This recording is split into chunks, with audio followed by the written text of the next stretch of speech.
사건의 이면을 읽고 뉴스의 맥을 짚는 방송 시사인 팟캐스트 시사인싸를 시작하겠습니다. 오늘 그 이슈와 뉴스의 핵심을 짚어보는 뉴스콕 2부 시간인데요. 다가오는 5월 23일은 노무현 전 대통령 서거 10주기입니다. 딱 10년 전이죠.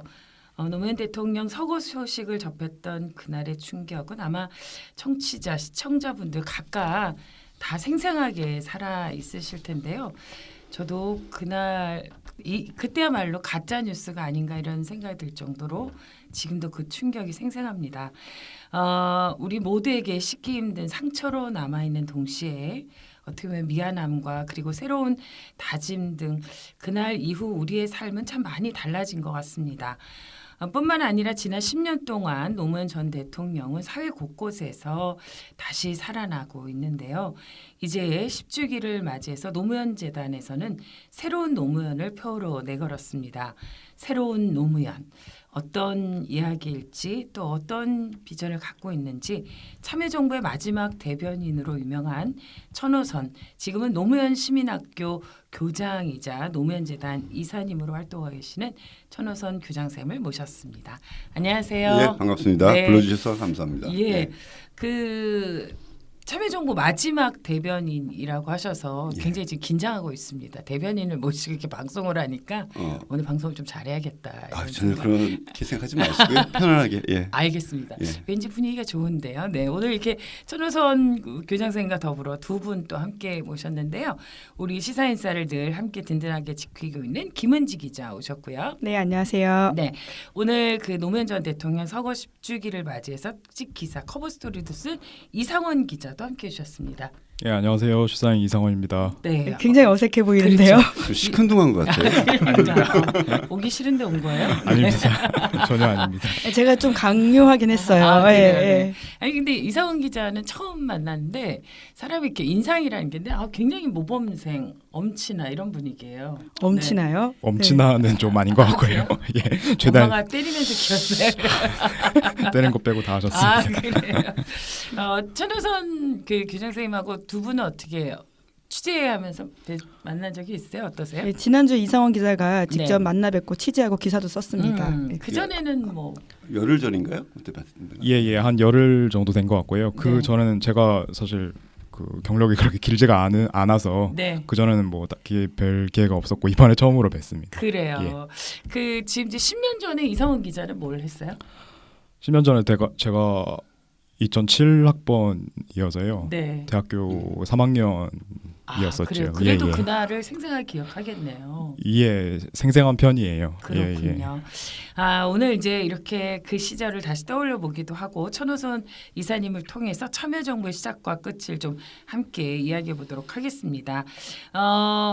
이 천호선 이사님 여러 가지 참여정부에서 많은 일을 하셨더라고요. 저는 딱 떠오르면 대변인으로 제일 먼저 떠오르는데 네, 저도 대변인이 가장 오래 기억에 남아요. 그렇죠. 생각보다 임기가 짧으신데도 네. 불구하고 거의 참여정부 내내 대변인 하신 게 아닐까 싶을 정도로 그렇습니다. 이미지가 강하게 남아 있어요. 보니까 참여기획비서관, 정부기획비서관, 정무기획. 정무기획비서관, 의전비서관, 국정상황실장, 대변인, 홍보수석까지 참여정부에서 두루 여러 직을 거치셨는데 뭐 하나 뭐 제대로 한 게 없어가지고요.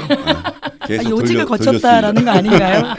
그런데 이렇게 대변인으로 사람들 마음에 오래 남아 있어요. 그 이유가 있습니다. 사실은 네. 저는 대변인 한 10개월 임기 말에 10개월밖에 안 했습니다. 그래요? 예, 다른 걸 더 많이 했고요. 의전비서관은 2번이나 했습니다. 했다가 국정상황실장으로 빠졌다가 다시 의전해라라고 불려가서 네. 했었고요.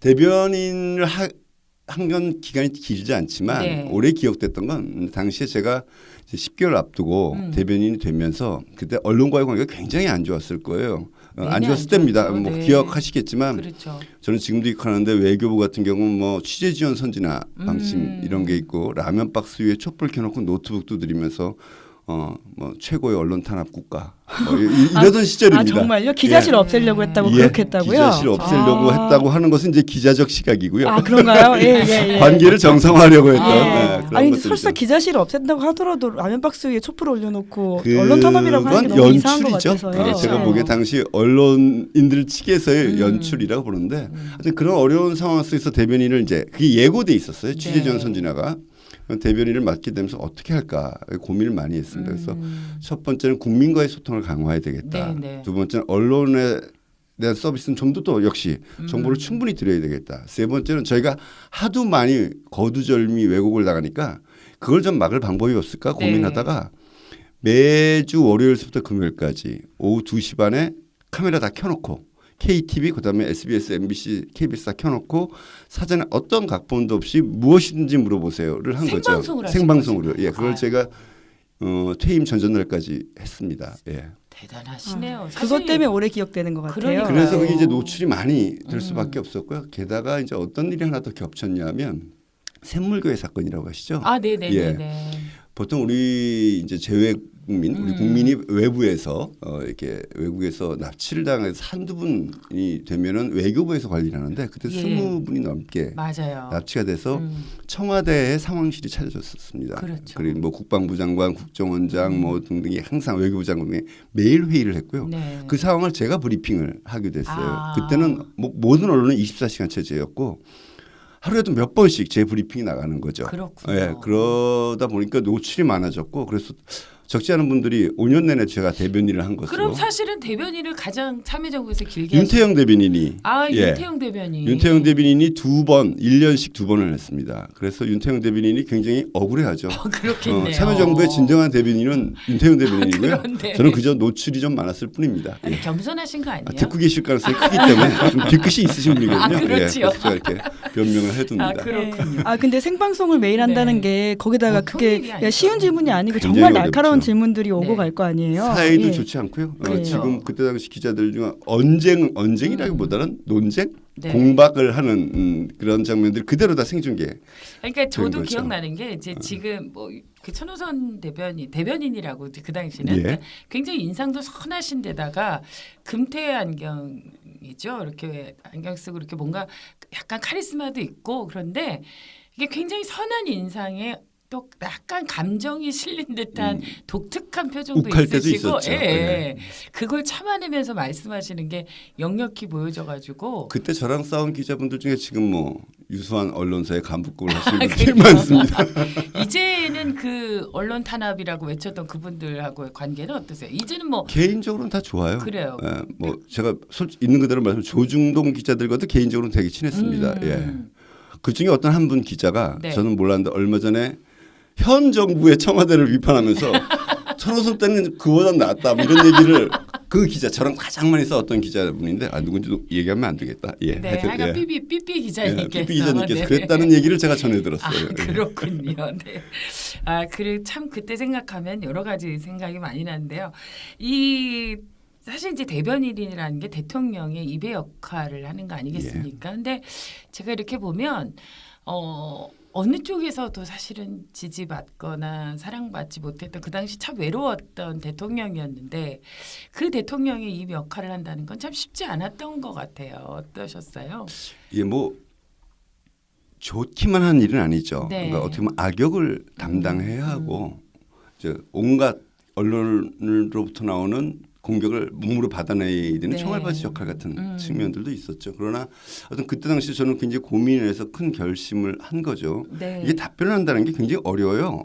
예를 들면은 모든 걸 다 제가 꿰고 있지도 않고 그렇죠. 그렇죠. 그리고 어떤 질문에 대해서 그렇다고 해서 한 10개를 질문을 했는데 한 서너 개 이상을 잘 모르겠습니다. 나중에 알려드리죠. 생중계가 나가는데 그럴 수는 그렇죠. 없잖아요. 그래서 최대한 공부가 되어 있어야 되고 성실한 답변을 해야 됩니다. 예를 들면 이런 질문도 있어요. 대답을 어떻게 해도 문제가 되는 그렇죠. 이런 거예요. 주식시장 경제지 기자들이 많이 물어보는데 지금 주식 상황이 안 좋다.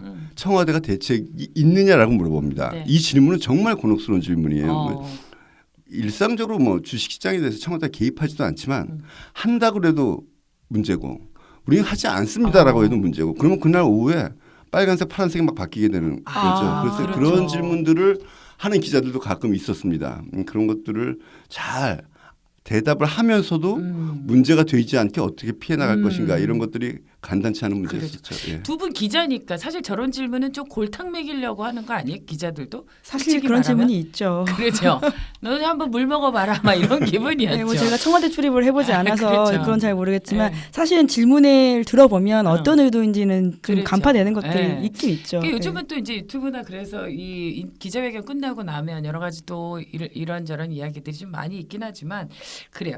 사실 이게 노무현 대통령이 캐릭터가 워낙 자기 생각도 많으시고 또 그때 생각을 잘 자기 생각을 정리해서 얘기하셔서 비서관이나 아니면 대변인 하시기 참 어려우셨을 것 같은데 그래도 정말 우리 대통령 그때 이 연설 그때 이런 어떤 뭐 인터뷰나 이런 건 참 기억에 남는다 하시는 게 있다면 어떤 게 있을까요?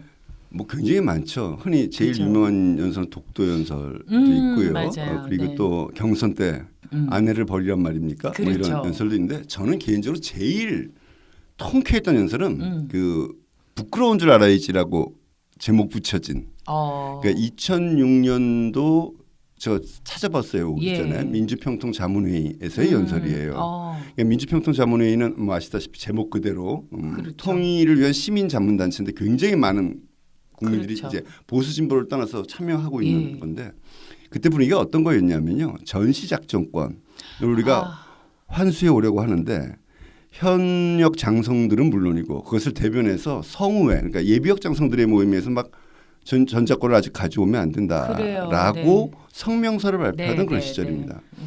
그걸 놓고 보면서 도대체 우리가 북한에 비해서 전력이 우위에 서게 된 지 20년이 지나서 지금 10배가 넘는데 도대체 지금 나 장관 임내 뭐 국방장관 임내 뭐 참모총장 임내 하면서 도대체 뭐 한 거냐. 지금 이 상황에서도 우리가 전시작전까지 갖지 못하고 북한과 중국을 어떻게 떳떳하게 대하겠느냐라는 얘기를 호통을 치듯이 연설을 하시죠. 근데 그게 역시 원고가 없었던 연설입니다. 예. 어떤 분의 표현하면 갑자기 이제 방언이 터져가지고 거의 뭐 평상어를 막 섞어가면서 흔히 막말로 많이 네. 공격받았던 막 섞어가면서 연설을 하셨는데 하여튼 저는 그 연설이 가장 속 시원하고 감동적인 연설이었던 것 같아요. 그렇죠. 참 이 문 대통령의 화법은 굉장히 독특하셨던 것 같아요. 네. 이렇게 그리고 그 연설의 가장 큰 장점은 쉽게 말하셨기 때문에 그 당시는 어떤 때는 좀 이렇게 좀 뭐 격이 떨어진다 이런 표현까지도 있었지만 사실은 그야말로 국민과 소통하기 위한 가장 쉬운 말로 그리고 대중들과 소통했던 가장 가까운 친근한 대통령의 이야기가 아니었나 예. 이런 생각이 드네요. 네, 그러니까 진짜 새삼 언론 환경이 참 안 좋았다라는 생각이 드는 게 뭐 그 정도 이야기한다고 그렇게까지 공격을 받았나라는 생각을 새삼 하게 되더라고요. 그러니까요. 그러니까 뭐 예를 들어서 굉장히 쉬운 말로 했던 대통령 못하겠다라는 식의 이야기가 그렇게까지 대통령을 공격할 만한 이야기였나라는 생각이 아니, 지금 요즘 보니까 들더라고요. 지난 정부나 이렇게 쭉 보면 더 웃긴 말도 많아요. 그렇죠, 그쵸? 사실. 예. 그럴 땐 한마디도 못해놓고서 예. 정말. 박근혜 전 대통령이 그렇죠. 예예예. 네, 그렇죠. 아, 예, 예, 예, 예. 알겠습니다. 예, 빨리 진행하겠습니다. 네. 그런 뜻은 아니었습니다. 알겠습니다. 최근에 그 정호성 녹음에 나온 박근혜 전 시사 대통령 인사의 이야기. 실세가 누군지 알겠죠? 지금 여기에. 이상훈 기자도 뭐 또 노무현 대통령 연설을 많이 본 것 같던데 이번에 그래요? 혹시 기억나는 게 기억나는 게 있는지. 있어요? 저는 사실 표현 정도 아까 뭐 전호선 대변인께서 네. 말씀하신 그런 뭐 부끄러운 줄 알아야지라든지 이런 표현 정도만 알고 있었는데 저는 사실 표현보다도 그런 어떤 논지의 흐름이라고 해야 될지 그러니까 굉장히 탄탄한 논리 하에 그렇죠. 기반하고 있다라는 거를 전반적으로 조금 느껴서 굉장히 뭐 취재하면서도 되게 좀 재밌었던 취재였어요. 그래서 이상훈 기자가 법을 전공해서요. 또 그 법 논리와 이런 논리 체계 굉장히 중요하게 여기는. 그렇죠. 예. 기사도 그렇더라고요. 아주 또 꼼꼼하게 짱 보셨군요. 그럼요. 예. 근데 이렇게 보니까 이 노무현 대통령의 화법은 이렇게 반전의 화법이잖아요. 그러니까 이게 확 매치기라고 할까요? 막 하여간 너무 인상적인 게 많은데 이런 얘기는 또 나중에 또 말하기를 전문적으로 따로 특집으로 꾸며보도록 하고 개인적인 인연을 좀 물어봐야 될 것 같아요. 사실 그 노무현 대통령하고는 어떤 인연으로 듣기로는 그 학생 운동을 하시다가 그 이후에 이제 뭐 스타 강사셨다고. 그런데 노무현 대통령이 직접 찾아와서 같이 일하자 그랬다는. 그거 약간의 과정이 당시 기사를 처음 쓰셨던 분이 네. 좀 과정이 스타 강사는 아니었고요. 꽤 학생들이 많이 왔다고 아니, 그게 몇백 이제 명이 뭐- 왔다고 제 기사를 몇 명은 봤는데 아닌데 예. 제가 그렇게 얘기한 적 없습니다. 아, 그런가요? 예. 그렇게 얘기한 적이 없는데 그러니까 이런 거죠. 이제 전형적인 저도 그 시대 네. 학생운동, 노동운동 물론 전대협 이런 시대이기 때문에 학생운동도 그쵸. 지하에서 하고 노동운동 하고 이제 두 번 이제 구속당하고 파업주도해서 이제 하고 나와서 먹고 살아야 되니까 네. 수원에서 이제 학원 강사를 하고 있었어요. 그래요. 수원에서 사는 건 수원에서 살았고 그래서 조금 오래간만에 이 백수로 살다가 네. 좀 돈을 좀 벌기 시작을 했죠. 어. 근데 이제 그 전에 노무현 대통령께서 제 주례를 봐주셨었어요. 예. 그러니까 그렇군요. 88년도에 어. 예, 주례를 봐주셨었는데 그리고 나서 뭐 거의 못 뵀죠. TV에서만 뵙고. 네. 근데 이제 학원 강사라고 하는데 어느 날 갑자기 이제 당시 이광재 씨랑 같이 네. 그집 앞에 다 왔다는 거예요. 서울에서 수원까지 오신 거예요. 오셔서 아, 지금 다짜고짜, 들어간다고. 예. 들어오자마자 뭐 거의 뭐 거두절미하고 내일부터 나랑 일하세요. 뭐 이렇게 얘기를 하시더라고요. 그래서 또 스타일이 있으시잖아요. 네, 뭐. 네.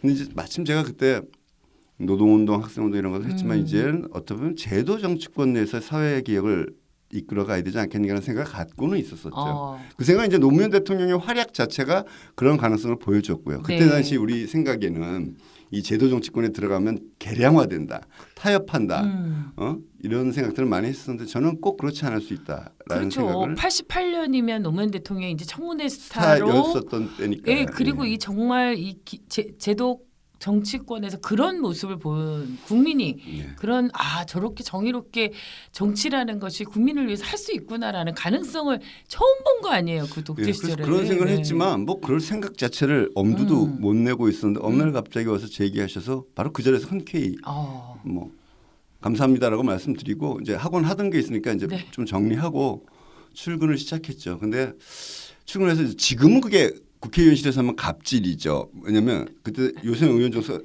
보좌관 정수가 늘었는데 그때 5명밖에 안 됐거든요. 네네. 보좌관, 비서관 뭐 등등해서 이걸 가지고 10몇 명이 나눠서 썼어요. 지구단까지 포함해서. 우리 운영비도 쓰고요. 네. 그러다 보니까 월급이 굉장히 제가 공식적으로 5급 비서관이었는데 받는 월급 예, 공식적으로 나오는 네. 것에 한 3분의 1도 안 받았을 거예요. 4분의 1 정도 받았습니다. 예. 박봉 중에 네. 박봉. 그래서 네. 이제 그 전에 학원 강사할 때 벌었던 것에 10분의 1로 줄었어요. 그러니까요. 월급이 갑자기 10분의 1로 준다는 건 삶이 참 암담해지는 아니 거거든요. 제대로 지금 돈 벌어서 일 좀 할 만한데 이 양반이 말이에요. 그러나 이제 지금 생각하면 그렇게까지 와서 제가 무슨 뭐 처에 묻혀 있는 대단한 현인도 그렇죠. 아니고 능력자도 아닌데 네.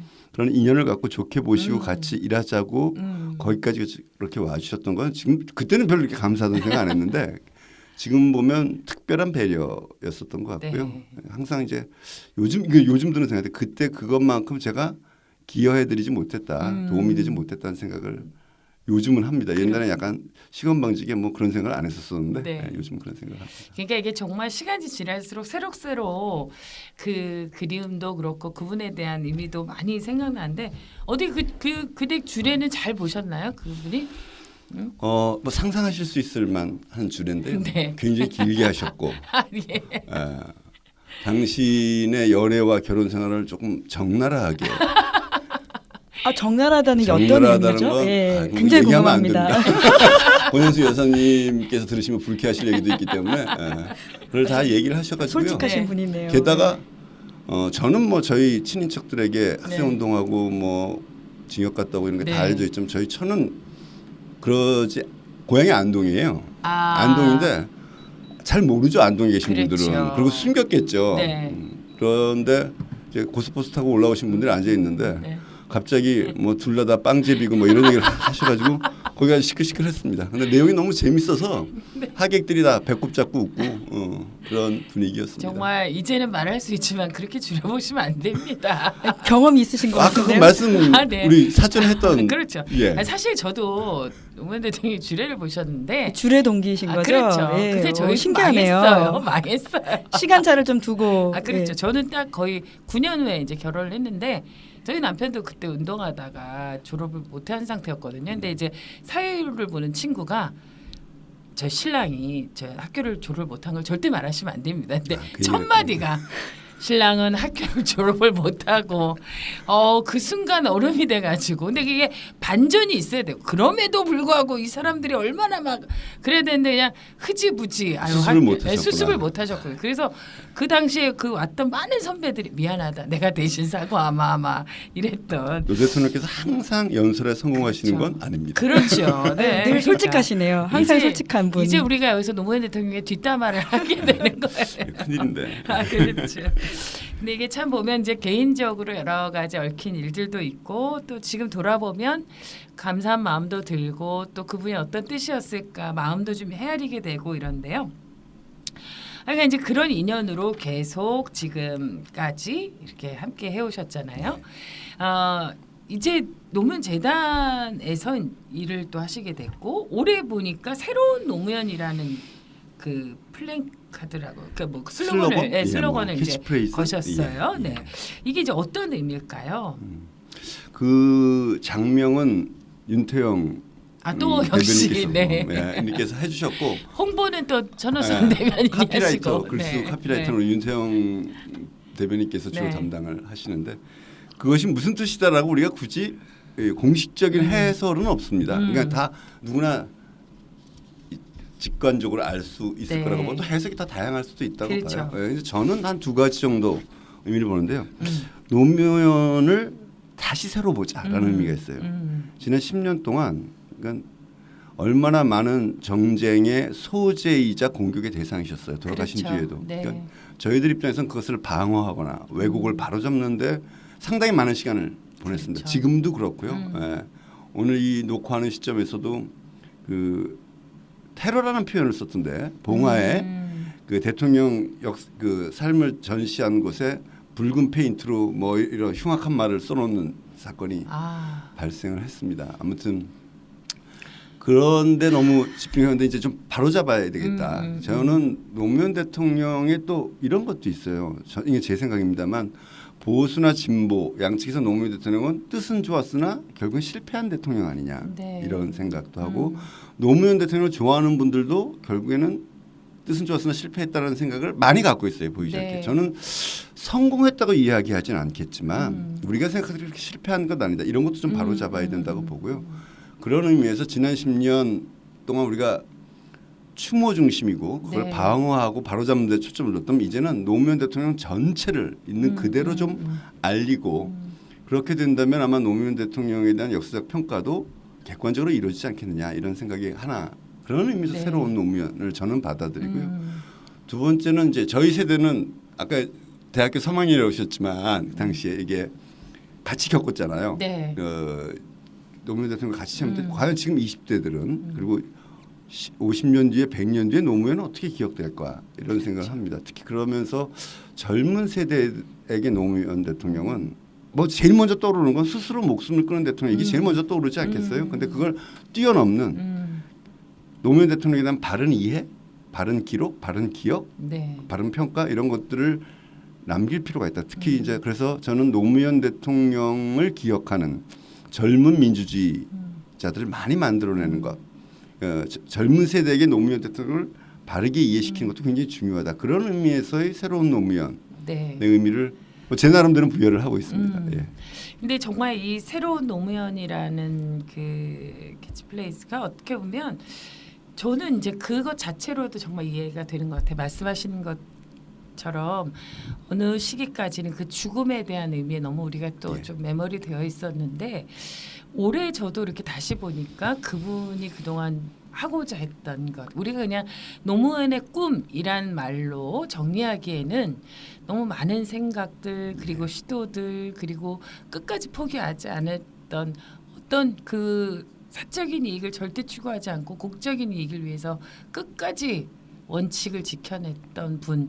그러니까 정말 이렇게 구체적인 실체들이 이렇게 다 드러나고 있는 것 같아요. 그런 점에서는 말씀하신 대로 좀 더 이제 적극적으로 이렇게 실패라기보다 그 어떤 평가의 재해석이 좀 필요하지 않을까 이런 생각이 듭니다. 근데 그 이상훈 기자가 이번에 이제 그 특집 기사를 쓰면서 보니까 우리가 이제 노무현 대통령 하면 이제 이런 일련의 과정 속에서 싸움꾼의 이미지가 많았거든요. 그렇죠. 네. 늘 뭐 싸움꾼인 측면도 있으셨고. 그렇죠. 있었죠. 지역주의와 온몸으로 맞서온 예, 것들이 예. 있으니까요. 네, 예. 여러 가지로. 그런데 그 노무현 전 대통령 10주기 기사의 가장 중요한 키워드는 통합이었다. 이런 기사를 썼어요. 노무현 대통령의 모습을 기억하면서 이제 통합이라는 키워드를 새롭게 조금 떠올리게 된 어떤 계기일까? 취재하면서 느꼈던 건 어떤 걸까요? 예, 그 취재에 본격적으로 들어가기 전에 취재원분들을 네. 만나기 전에 제가 어느 정도는 조금 공부가 필요하니까 그 노무현 대통령께서 조금 쓰신 유고집이라든지 직접 한 뭐 네. 연설이라든지 이런 것들을 조금 훑어봤는데요. 거기에 통합이란 키워드가 굉장히 조금 크게 나와 있는 거를 일단 먼저 발견을 했고요. 그러면 일단 이 통합이 뭔가에 대해서가 어떤 첫 번째 질문이 아닐까라는 생각으로 뭐 전호선 대변인을 비롯해서 여러 분들께 여쭤봤어요. 그래서 그런 측면에서 봤을 때 이 통합은 일반적으로 생각하는 그런 일단 갈등을 봉합하고 넘어가자라는 식의 그런 통합이 아니다. 이거는 어떤 분열주의를 극복하는 일단 그러니까 무엇이 옳은지에 대해서 먼저 짚고 넘어가는 그런 통합이다라는 쪽으로 약간 교집합이 수렴이 네, 되더라고요. 네. 그래서 이런 쪽으로 해서 기사를 조금 써봤습니다. 그렇습니다. 저 인터뷰는 했는데 기사는 못 봤어요. 아 그래요? 네. 가시는 길에 한번 알겠습니다. 예. 이 대목에서 또 그래서 천호선 대변님도 시사인 정기 구독해 주시고 예. 옛날에 제 이수기 독자 기자가 대표라서. 표시했을 때도 안 했는데. 예. 독자 대표십니다. 저희의 독자 대표 이게 최강기 진행자. 보면 그 진짜 이 분열에 대해서 어떤 것, 그러니까 분열을 그 온몸으로 극복하고자 했고 그것이 아주 최우선의 과제였던 통합이라는 게 최우선의 과제였다는 걸 이제 기사를 통해서 알 수 있었는데 노무현주의자라기보다 정말 민주주의자 노무현이 얘기하는 민주주의와 통합이라는 것은 어떤 의미일까요? 예.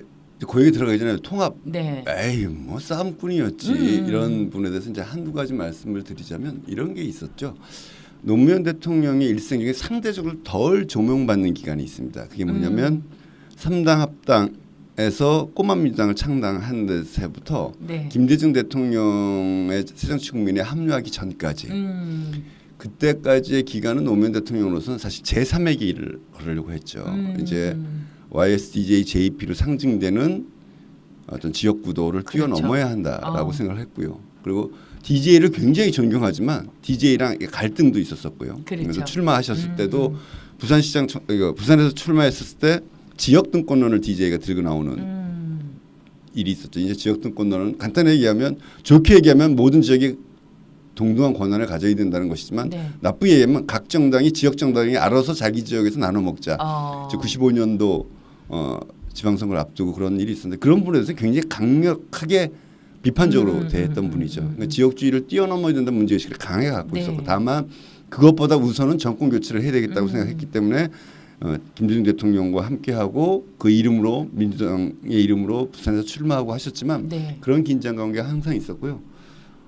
언론과의 관계에서 맨날 싸움만 했다라고 네. 하는데 제가 그때 인터뷰 때도 말씀드렸습니다만 건전 기사 수용 제도라는 것을 통해서 언론에서 나오는 비판점 중에서 일리 있는 것, 우리가 받아들여야 될 것과 이거 잘못된 것, 왜곡된 것, 설명이 필요한 것들을 이제 구별해서 대응을 합니다. 그래서 전자의 경우는 저희가 실제로 시행령, 법 개정, 정책에 반영됐고 그걸 다 일일이 보고를 했었었고요, 네. 공개했었었고 그 건수가 훨씬 더 많습니다. 그러니까 그냥 자기와 적대적인 사람들은 무조건 싸운다 이런 개념보다는 끊임없이 그런 생각을 하는데 그게 이제 노무현 대통령의 연설에서도 나중에 연설에서 나오지만 네. 민주주의는 인권 존중의 사상이기도 하지만 더불어서 투쟁을 통해서 분열을 통해서 통합하는 기술이기도 하다. 민주주의는 통합의 기술이다. 이런 말씀을 하세요. 그런 저는 굉장히 정확한 민주주의에 대한 설명이라고 보는데요. 그런 생각을 일관되게 갖고 국정도 운영하고 정치를 해오셨던 분이다라고 네. 생각을 합니다. 예. 그러니까 그 사실 이게 그 과정이 굉장히 합리적이었고 상식적이었고 그 어떤 대통령보다도 노력했던 모습이 참 많았었는데 어느 것 하나도 제대로 비춰진 게 하나도 없는 게 너무 안타깝고 진짜 불행하고 죄송하고 그런 마음이 많아요. 복잡한 마음이 드는 것 같아요. 아 근데 이렇게 한 걸음 떨어져 있는 저희도 그런데 가까이 계신 분들은 얼마나 또 그 복잡한 마음이 계실까 이런 생각을 해보면 참 어렵습니다. 아까 그 민주주의와 이제 통합에 대해서 그 연설 이야기를 해주셨는데 그건 아주 중요한 예. 포인트인 이게 참여정부 것 같아요. 평가 포럼 연설에서 하신 이야기고 그와 비슷한 얘기를 그 시점 비슷할 때 원광대에서 명예 박사를 받으세요. 네. 고졸인데 네. 그때 이제 그 받는 연설의 이제 내용을 네. 우리 기자님 한번 보셨겠지만 많이 겹쳐 있고요. 그 연설 특히 이제 참여정부 평가 포럼 연설은 3시간 반짜리 연설입니다. 그러니까 노무현 대통령의 국정 철학, 정치 철학이 다 담겨져 있는 네. 연설이죠. 그리고 거기서도 우리 제일 유명한 얘기 깨어있는 시민의 조직된 힘이 민주주의 최후의 보루다는 말씀도 거기서 나온 거고요. 그래서 저는 좀 길지만 노무현 대통령의 생각을 이해하시려면 꼭 한 번쯤 읽어볼 만한 연설이다 이렇게 추천을 그렇군요. 해드리고 싶습니다. 네. 예. 그 지금 이제 아까 웃으면서 뭐 고졸인데 박사학위를 받았다 이런 얘기를 하셨는데 예.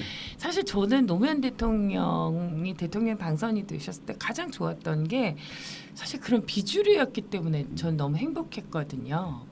그러니까 고졸이고 그 상고 출신의 게다가 정말 변호사 입지전적인 어떤 인물이기도 했고 그랬지만 그 우리 사회가 갖고 있었던 그 다양성, 그 비주류들의 어떤 한 목소리 이런 것들을 대변할 수 있는 우리 역사에 이제는 그런 대통령은 만날 수 없을 것 같다는 생각마저도 들 때가 있어요. 최근에 노사모와 관련된 영화가 개봉이 됐어요. 네. 거기- 시민 노무현. 예, 네. 시민 노무현은 이제 퇴임 이후에 초점을 둔 거고요. 네네네 맞아요. 네. 제가 참 노무현과 바보들 아, 아마 예, 그럴 예, 거예요. 예, 예. 그런데 거기 보면 이제 노무현 대통령이 4월쯤 돌아가시기 전이죠. 사제에서 한 말씀 녹취된 나레이션이 나와요. 네. 봉화산이 이제 봉하 마을이 봉화산 아래에 있는 마을이라는 네, 뜻이거든요. 그렇죠. 조그만 산이 있어요. 혹시 가보셨으면 아시겠지만 저 산은 산맥이 없어. 나는 산맥이 없어. 이런 이 자기 고백적인 네. 말씀이 나와요. 그게 이제 어떤 거냐면요. 아까 말씀하신 상고 출신이라는 것 그 자체보다도 대한민국에서 이미 수십 년 동안 집권해왔던 당시 여당이었던 97년 이전이죠. 그러니까 그 기준으로 우리 이제 스스로 많이 야당이라고 불렀으니까 네. 여기 뭐 공화당서부터 쭉 해왔던 세력으로 볼 때 민주당이랑 야당이 비주류고요. 야당 내에서도 호남 출신의 정통 엘리트들이 있는 거고요. 노무현 대통령은 영남 출신이잖아요. 네. 거기서 또 비주류인 거예요. 세 번째는 운동권 출신 중에서도 학생서부터 대학의 학생운동부터 시작했던 운동권 주류도 아닌 거예요. 그러니까 한국 사회에서 당시 야당 민주당에서 그리고 이 제야운동 내에서도 주류가 아닌 거죠. 뭐 그런 삼중의 의미의 비주류인 네. 그런 외로움이 노무현 대통령의 삶 전체를 정치적 삶을 굉장히 지배했다고 볼 수 있을 것 같아요. 그래요. 예, 예. 근데 정말 그 가장 그 외로운 자리에서 저는 사실 그 5년을 꿋꿋하게 버텨내신 것만으로도 사실 그 안에 탄핵도 있었고 뭐 이랬는데 그것만으로도 저는 지금 생각하면 어느 누구가 그 자리에서 그 위치에서 그렇게 할 수 있었을까라는 생각을 해보면 참 뭐라고 말을 할 수 없는 시간들이지 않나 이런 생각이 들어요. 그러니까 참 5년 내내 본인도 굉장히 괴롭고 힘든 시간들을 많이 보내셨을 것 같아요. 그렇죠? 그 봉화 마을에 가신 이유도 또 다 그러셨을 것 같은데 하여간 그래서 그런 여러 가지의 의미들을 좀 우리가 되짚어 보면서 새로운 노무현에 대한 이해 그리고 새로운 노무현의 삶을 사는 우리가 되는 것이 지금 2019년 오늘 가장 중요한 일이 아닌가 싶습니다. 그런 의미에서 이제 노무현 재단에서 10주기를 맞아서 노무현 전집을 또 이제 냈어요. 예, 노무현에 대한 새로운 이해를 돕기 위한 책이 아닐까 이런 생각이 드는데 그 책에 서문을 쓰셨다고. 예. 연보에 서문을 썼죠. 네. 연보에도 서문을 쓰라고. 그래서 제가 무슨 연보에 서문을 쓰냐고. 네. 근데 연보에 이제 사진까지 들어서 하나의 책이 되긴 해서 하여튼 그래도 여지까지 나와. 그것도 직접 윤태영 묻고 그랬지만, 윤태영 선배가 이사는 시키셨나요? 그 위에, 그 앞에 거 좀 더 비중 있는 역할을 하셨고요. 전체 사무는 유시민 이사장이 하셨고요. 네. 저는 뭐 상대적으로 이렇게 지명도가 떨어질 수밖에 없는 연보의 선문을 썼죠. 예. 네. 근데 이제 거기에 쓰신 걸 잠깐 제가 인용해서 읽어보면 가신 지 10년이 됐습니다. 100년 뒤의 노무현은 어떻게 기억될까요? 10년을 돌아보며 100년을 준비합니다. 바르게 기록하고 바르게 이어가야 합니다. 보수와 진보를 뛰어넘어 그분의 삶이 온통 우리 모두의 자산이 될 것입니다. 노무현은 그렇게 당당하게 살아 있을 것입니다. 이 인용문만 들어도 이제 좀 마음이 읽혀지긴 하는데 네. 이걸 쓰시면서 어떤 마음이셨는지 좀 제가 궁금하네요. 노무현 재단 이사를 맡고 시민학교 교장을 맡고 노무현 시민센터 건립 추진단장을 맡으면서 그때 생각을 했어요. 노무현 대통령 이제 10년이 이제 10년이 되어가고 있었던 시점부터 한 작년, 재작년부터 보면 한 100년쯤 뒤에 노무현 대통령 어떻게 기억될까라는 생각을 하면서 몇몇 떠올린 인물이 있어요. 그 중에 하나 이제 광해입니다. 네. 광해 군이죠. 왕으로 대접을 못 받았죠. 그렇죠. 근데 그 양반이 영화에도 나오죠. 했던 중립외교 그리고 대동법을 네. 통한 개혁, 서민을 위한 개혁. 그것 때문에 이 사대부들의 사대주의 정신에 빠져 있고 자신의 땅만큼 세금 내기 싫어하는 사대부들에게 엄청난 네. 저항에 부딪히게 되고 결국엔 왕이 되지 못한 광해가 저는 이제 와서야 좀 바로잡혀진다고 생각해요. 그리고 그 영화가 뭐 노무현 대통령을 상징했다 그래서 CJ가 네, 네. 공격도 받았지만 저는 그걸 떠나서 광해에 대한 대중적 복권이 한참 뒤에 이루어졌구나. 그렇죠. 우리 국민들이 언제 뭐 광해군에 대해서 대충 국사 시간에 딸딸 외우고 지나가는 배우지 못했잖아요. 그래서 연산군과 비슷하다고 생각하잖아요. 또 하나 이제 떠올렸던 게 링컨 대통령이에요. 링컨 대통령이 이제 두 가지 의미를 갖는데 노무현 대통령의 리더십 이런 것들이 노무현이 만난 링컨 이런 책에서 당신이 이제 글도 썼었지만 뭐 그 얘기를 또 하면 그것도 좋은 얘기일 텐데 어떻든 링컨 대통령과 노무현 대통령이 유사한 점이 굉장히 많아요. 아 그래 어떤 점일까요? 일단 변호사고요. 아 네네. 그 다음에 서민 출신이고 그리고 또 하나는 이건 별거 아닌데요. 네. 16대 대통령이에요. 두 분이. 같아요? 놀라운 모르셨죠? 평행이론. 여태까지 중에 이게 제일 소문을 놀라운 아, 거예요 그래요? 지금. 예, 제일 몰랐어요. 의미 없는 거라고 아니 생각하는데. 변호사 이거는 다 아니, 어떻게 갔지? 그래. 예, 오. 예. 근데 제일 제가 이제 주목했던 공통점은 당시에 저평가 받았었어요. 링컨 대통령도 되게 뭐 한 100년쯤 지나서나 제대로 된 해석이 이루어졌다. 네. 정치적 복권이 이루어졌다라고 이야기를 하더라고요. 당시 언론에서부터도 혹독한 비판을 네. 받았고 우리 게티스버그 연설 있잖아요. 네네네. 그게 한 3분짜리 연설이에요. 한 200몇십 단어, 300단어도 안 되는. 네. 그런데 당시에 우리는 지금 그게 민주주의의 교범 같이 돼 그렇죠. 있잖아요. 민주주의를 가장 당시에 굉장히 그 앞에 다른 분이 또 길게 연설하고 짧게 연설을 했는데 그 연설이 당시에는 굉장히 무슨 이런 엉터리 같은 연설이 있냐라는 네. 식의 비판을 많이 받았어요. 아 당시에는 그랬나요? 그랬다고 아 지금은 막 달달 우리 외울 다 정도잖아요. 외우잖아요. 국민의 네. 국민을 위한 순서가 맞는지 모르겠지만 그렇죠. 근데 하여튼 그걸 보면서 아 노무현 대통령도 아까 이제 제가 앞에 살짝 말씀을 드렸었습니다만 100년쯤 뒤에 우리가 잘못하면 어떻게 보면 진짜 스스로 목숨을 끊은 대통령으로만 남을 수도 있겠다.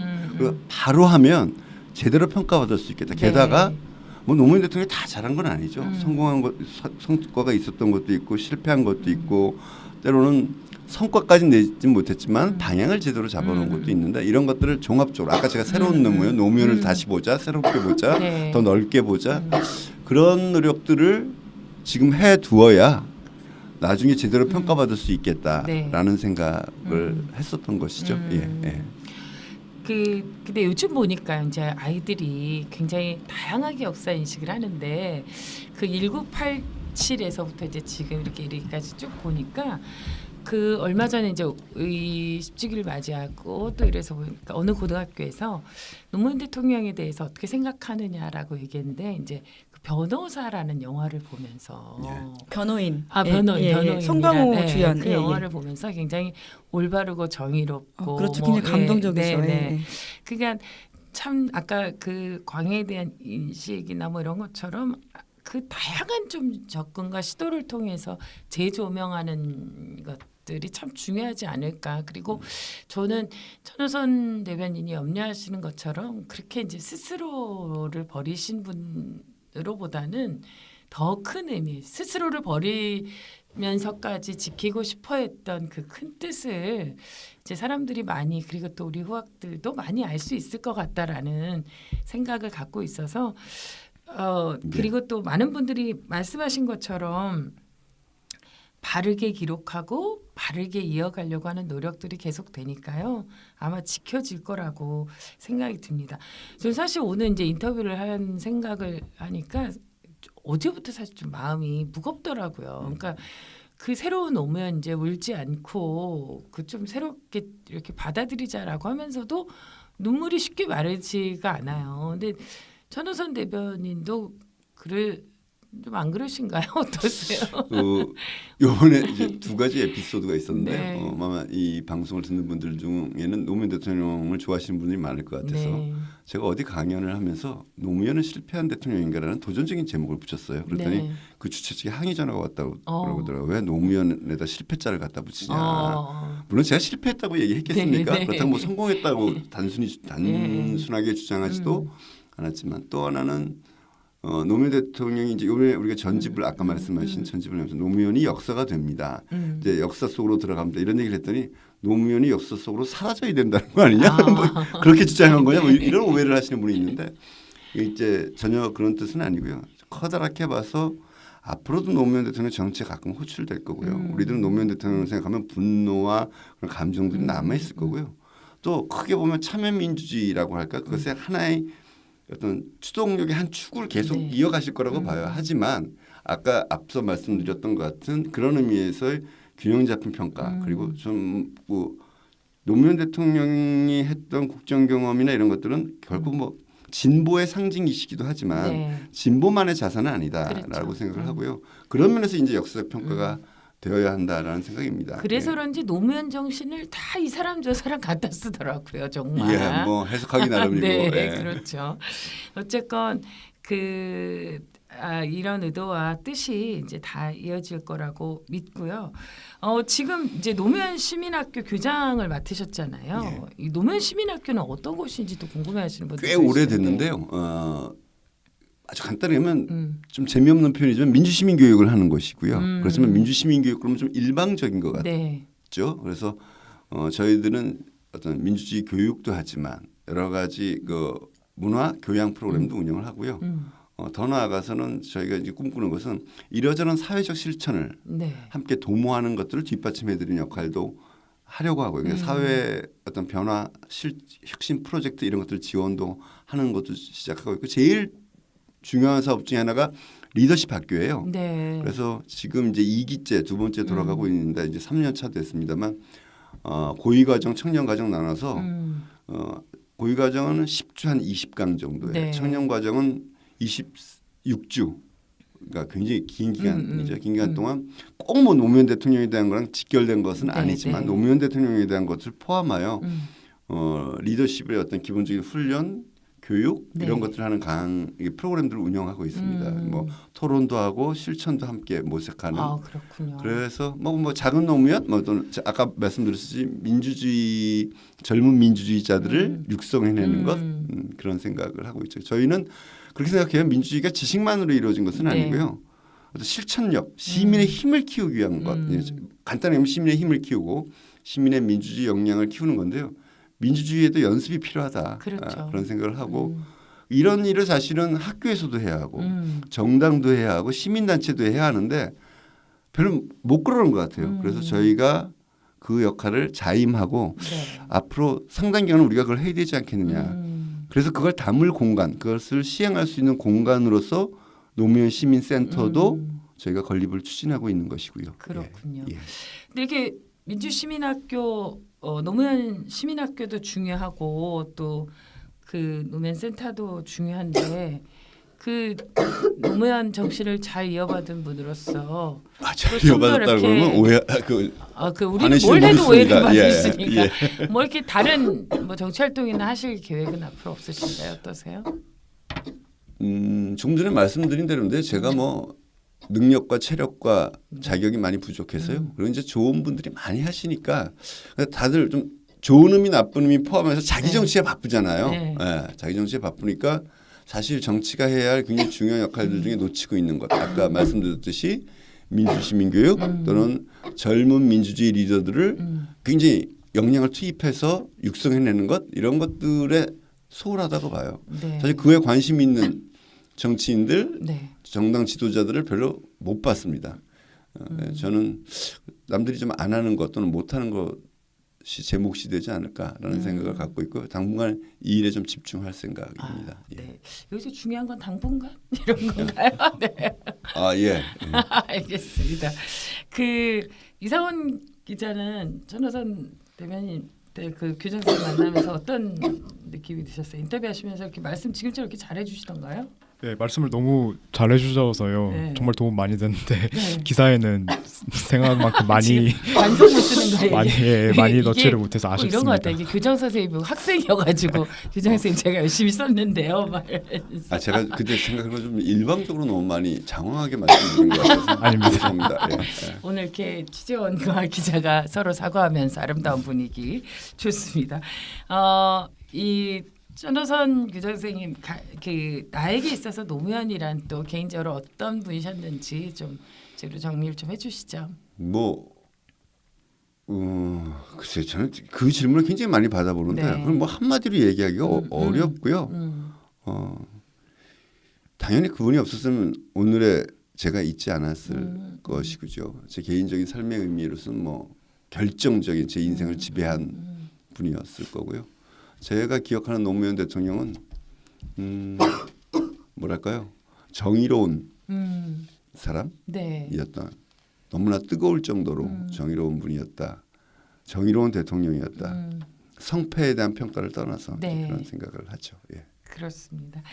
아마 그 가까이 계셨던 우리 천호선 대변인뿐만이 아니라 모두가 이제 그렇게 기억하고 있고 정말 너무나 인간적이어서 그리고 그때는 잘 몰랐던 노무현에 대한 이해 그리고 노무현 정신에 대한 그 의미를 좀 다시 한번 되새기는 이런 5월이 되었으면 좋겠습니다. 사실 이게 4월 우리나라 근현에서 보면 현대사에서 4월, 5월, 6월로 넘어가는 이 계절이 가장 아름다운 계절인데 사실 좀 가끔은 가슴이 저리기도 하고 또 그런데요. 어느 시가 지나고 나면 이 4, 5월, 6월이 정말 부활을 상징하는 사실 종교계에서는 그런 기간이기도 한데 또 다른 의미의 되살아나는 그 정신이 그런 계절이 되었으면 좋겠습니다. 오늘 이 시사인 팟캐스트 처음 나오셨는데 어떠셨어요? 방송 많이 해보셨잖아요. 얘는 김은지 기자는 옆에서 막 감기 기침 죄송합니다. 펄렁펄렁한데 제가 이렇게 좋은 말씀 들으면서 네. 방해를 했네요. 난 죄송해요. 너무 감동해서 눈물을 흘리고 있는 줄 알았어요. 그런 면도 있죠. 네. 어떠셨어요? 좀 너무 편하게 막 얘기한 거 아닌가 하는 생각이 네. 좀 들긴 하네요. 너무 말씀을 잘하셨고 분위기가 좋습니다. 네, 그렇죠. 두 분 기자님 말씀도 또 한 번 듣고 싶었는데 그러니까요. 그런 시간이 좀 네, 짧았던 네. 것 같아서. 김은지 기자는 오늘 어떠셨어요? 예, 죄송합니다. 오늘 감기 때문에. 오늘 왜 두 기자는 왜 이제 언론을 대표해서 반성문 쓰는 날이야? 오늘 왜 이렇게? 근데 참여정부 하면요. 사실 언론이 반성문 쓸 일은 좀 많다라는 생각을 계속해서 네. 하게 되더라고요. 쓸 제가 사람들이 그때 써야지. 기자는 아니긴 했지만. 그래요. 예. 네, 쓸 사람들이 써야지 아무나 그때 써. 기자 아니셨으면 면책되는 겁니다. 그러니까 두 분 다. 안 써도 돼요. 그래도 오늘 또 이렇게 김은지 기자에게 있어서는 이 새로운 노무현이라는 이 단어가 어떻게 다가오나요? 노무현 대통령 하면 저한테는 탈권위 이미지가 가장 크게 다가오는데요. 임기 때도 그랬고 임기 이후에도 봉화 마을에 살았던 그 모습 자체가 굉장히 크게 다가와서요. 네. 그래서 그 모습의 연장이 어떻게 보면 앞으로의 새로운 노무현과도 연관되지 않나 싶어요. 네, 알았어요. 예, 그만할게요. 목소리가 너무 계속 안 좋네요. 이상원 기자는 어떻습니까? 사실 저는 새로운 노무현 이전에 그 원래의 노무현에 대해서도 그러니까 많이 알지는 못해서 사실 뭐 제가 중학교, 고등학교, 대학교 때 대통령이셨기 때문에 사실 잘은 몰랐었는데 이제 슬슬 배워 나가는 단계인 것 같고요. 이거는 아마도 저희 세대 거의 대부분 그 밑에 세대도 아마 그럴 거고 그래서 이게 좀 좋은 의미로 계승되고 대물림되면은 앞으로 좋지 않을까 이런 생각을 하게 됐습니다. 네, 진짜 이상원 기자가 중학교, 고등학교, 대학교 때 대통령이었던 노무현 대통령을 이제 기자가 돼서 통합이라는 이름으로 노무현을 새롭게 쓴다라는 것 자체가 아마 새로운 노무현을 이렇게 반증하는 이런 사례가 아닌가 이런 생각을 해봅니다. 진행자님도 네. 그때 탄핵 때부터 촛불 집회 사회를 보시고 2년이 오래 되시지 촛불 않으셨어요? 원조. 네, 그러시죠. 그 새로운 무슨 미선 노무현. 때부터 보셨나요? 네. 아니면은 제가 사실은 탄핵 때부터? 탄핵 네. 노무현 전 이제 가장 대통령, 예. 우리 노무현 대통령 덕을 보셨나요? 그때부터 스타가 되셨나요? 아 그렇죠. 그때 이후로 계속 촛불 사회자라는 예. 그래서 집에 늘 촛불을 켜놓고 있어요. 아, 제가 그때 탄핵 집회를 막 할 때 네. 너무나 고마웠지만 이제 저희가 나가볼 수는 없잖아요. 네. 나가봐서 네, 시민의 자발적인 찍히면 모임이니까. 뭐 배후 조종한다 네, 이런 네, 오해를 네, 받을까봐 네. 그런데 지금이라도 뒤늦게 하여튼 감사를 드립니다. 아유 예. 아닙니다. 그때 이렇게 워낙 제 목소리가 커갖고 쩌렁쩌렁 그 청와대까지 건너가서 밤에는 웅 들려요. 아 그래요. 그렇습니다. 네, 예. 그러길 바랬고 또 얼마 전에 촛불 집회할 때는 그것도 그 소리가 좀 담장을 넘어가길 국민의 소리가 좀 아, 넘어가길 2009년에 쇠고기, 그렇죠. 2008년에 예. 네, 그때도 그랬고 뭐늘 그랬던 것 같습니다. 하여간 오늘 그 지난 10년을 어떻게 뭐 몇 분 안에 몇 시간 안에 다 정리할 수 있겠습니까? 이제 시작인 것 같고요. 그 10년의 시간 동안 우리가 좀 마음을 잘 추스렸다면 이 10년을 뛰어넘어서 말씀하신 대로 100년을 준비할 수 있는 우리가 작은 주춧돌이 되면 좋겠다라는 바람을 가져봅니다. 아마 저 높은 곳에서도 오늘 환하게 웃을 것 같고요. 네 그때 나 쫓아와서 일한 거 잘한 거다 이렇게 그럼요. 얘기하실 것 같습니다. 예. 좋은 인연으로 함께하신 천호선 대변인 그리고 또 앞으로 노무현 시민학교 교장 선생님으로서도 좋은 일 많이 해주시기 바랍니다. 함께해 주셔서 고맙습니다. 예. 네. 감사합니다. 감사합니다.